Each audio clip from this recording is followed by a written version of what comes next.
मेरे चैनल के प्रिय दर्शक, मैं योगी श्री प्रकाश नाथ।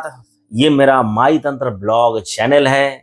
वीडियो श्रावण का महीने में भोलेनाथ के ऊपर अभिषेक का।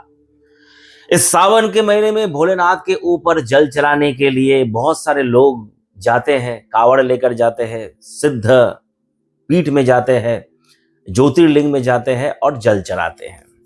मैं अपने वीडियो में बताने के लिए आज आया हूं, जे जल चढ़ाने के लिए उतना दूर जाने का जरूरत नहीं है। जल चढ़ाने के लिए अपने घर में या अपने घर के नजदीक ही रहकर ही जल चढ़ाया जा सकता है। इसके पीछे का लॉजिक मैं समझा रहा हूं, समझने की कोशिश करना।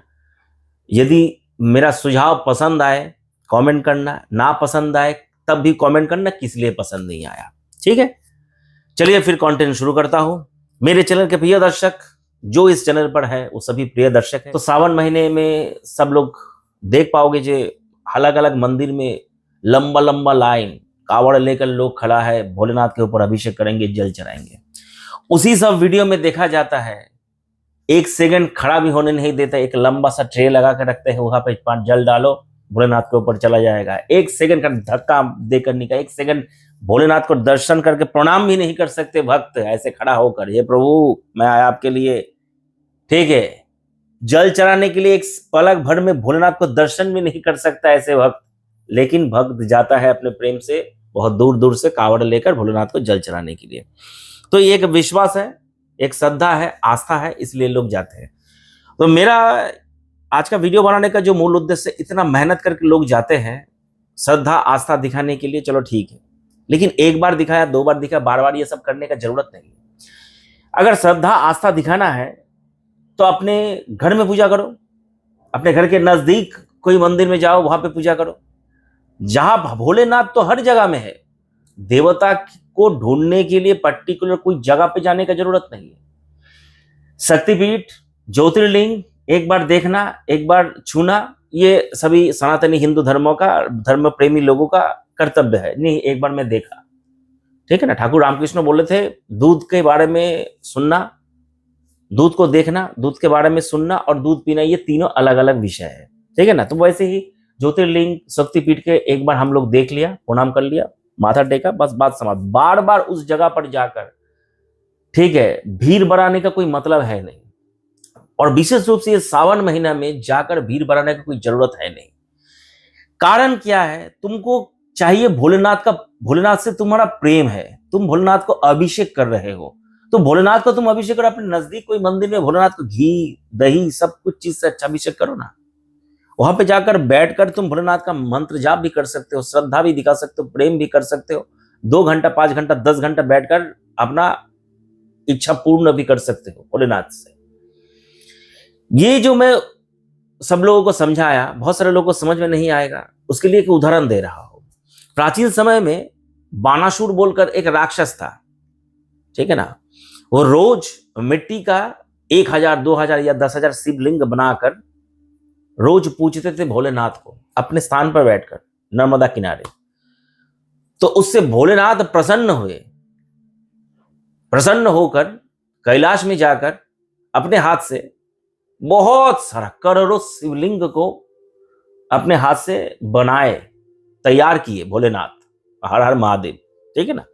उसके बाद बानासुर को आकर दिया। बानासुर के तपस्या से प्रसन्न होकर बोले तुम इतना मेहनत करके रोज मेरा ये शिवलिंग मिट्टी का बनाते, इसलिए मैं तुम्हारे तपस्या से, तुम्हारे भक्ति से प्रसन्न होकर मैं तुम्हें ये शिवलिंग दिया। अभी ये शिवलिंग को तुम अपने हिसाब से तुम पूजो, क्या करना है तुम अपने हिसाब से देखो। तो बानासुर अलग अलग जगह पर उस सभी शिवलिंगों को स्थापित किया। अभी वही सभी शिवलिंग हम लोगों को बानेश्वर शिवलिंग के रूप से जाना जाता है या पूजा जाता है, या हम लोगों को मिलता है। बानासुर के द्वारा पूजित किया हुआ शिवलिंग के नाम ही बानेश्वर है, या नर्मदेश्वर से उत्पन्न हुआ शिवलिंग को हो बानेश्वर या नर्मदेश्वर के नाम से बुलाया जाता है या पहचाना जाता है। यही है ओरिजिनल उद्देश्य। तो अभी मेरा ये स्टोरी सुनाने का मतलब क्या है, तो बानासुर नाम का प्रतापी राक्षस, भोलेनाथ का प्रेमी, वो भी अपने निवास स्थान पर या अपने एक तट के नजदीक बैठकर भोलेनाथ को पूजा करते थे। कोई ज्योतिर्लिंग में या कोई प्रसिद्ध मंदिर में जाकर पूजा नहीं करते थे। वो तो राक्षस थे, उनको कौन रोकेगा, वो तो भाग तोड़ भाग के सब निकल जाएगा, नहीं आज मुझे पहले ही भोलेनाथ का पूजा करना। वो क्या करते हैं, एक निरीबिली, बांग्ला में बोलते हैं एकांत स्थान में बैठकर भोलेनाथ का सेवा पूजा करते थे। ठाकुर रामकृष्ण इस विषय में बोल रहे हैं, साधना करने का 3 जगह, मुख्य 3 जगह, एक है अपने मन, एक है घोड़ेर कोण यानी कि घर के कोने में, एक है अरण्य यानी कि वन या जंगल, वन फॉरेस्ट, ये 3 जगह में ही साधना किया जा सकता है। मौन, घोड़ेर कोण और वन।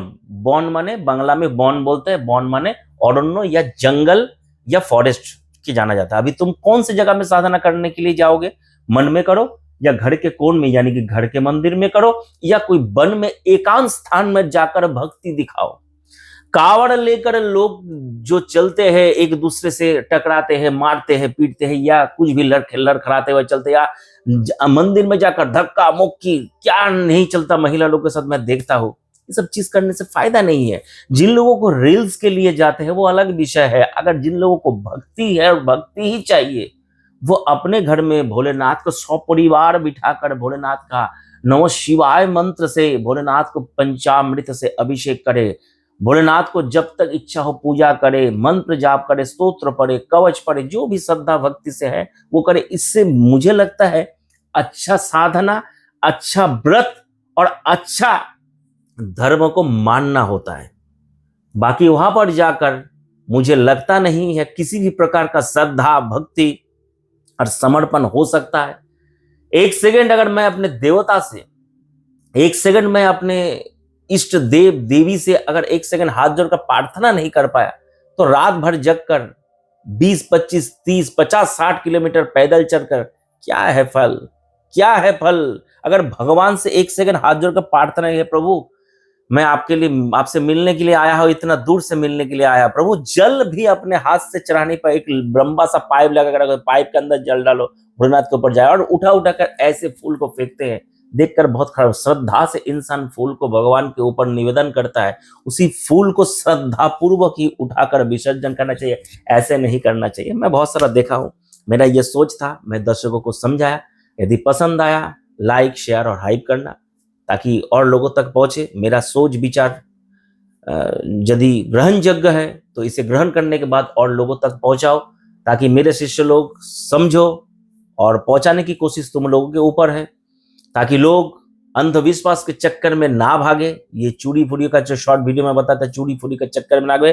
प्रेम शुद्ध भक्ति से, समर्पण भाव से अपने घर में, अपने घर के नजदीक कोई मंदिर में भोलेनाथ का पूजा आराधना, सावन नहीं 365 दिन कर, सिर्फ सावन ही नहीं 365 दिन भोलेनाथ का आराधना करोगे तो बहुत उत्तम फल लाभ होगा। आशा करता हूँ वीडियो में जो भी मैं बोला किसी को समझ में आया। जिनको समझ में नहीं आया कमेंट करें, आगे समझाने की प्रयास करूंगा। हरि ओम तत्सत।